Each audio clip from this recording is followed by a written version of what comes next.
So when it comes to the competency of motivation and initiative, our challenge is to find both the internal initiative and the external motivators in ourselves and others that ensure the continued growth and development of the knowledge and just basically of humankind.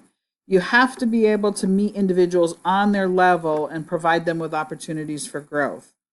The ideas of right and wrong answers have to be replaced with opportunities to find the best answer given the situation and the parameters of the context.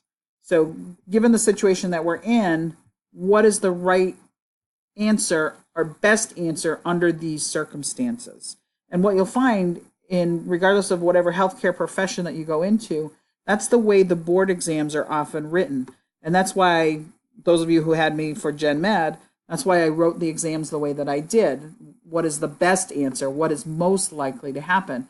Because what these healthcare professions ask you to do is under a set of defined parameters.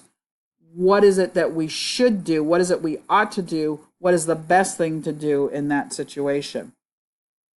So as learners, you have to request only the amount of assistance that you need and then be accountable for your own successes or failures, which again is similar to practice.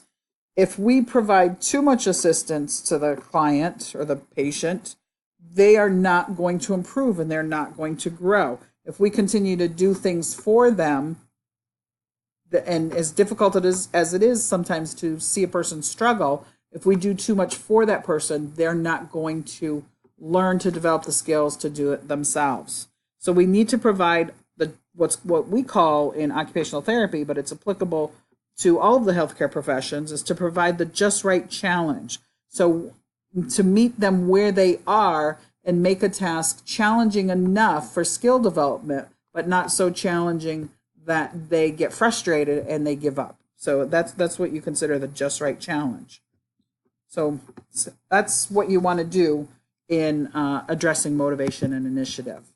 The final competency that we're going to talk about is safety. And as someone who's been in OT for a long time and OT academia for a long time, I can tell you that this is the number one area that is mentioned by fieldwork supervisors when students fail fieldwork is safety. Number one and number two, it goes back and forth, professionalism and safety. So this is really important. And I can tell you on the OT evaluation for fieldwork, if a person does not pass at a certain level, the category of safety, it doesn't matter if they do everything else perfectly on that evaluation, they fail fieldwork.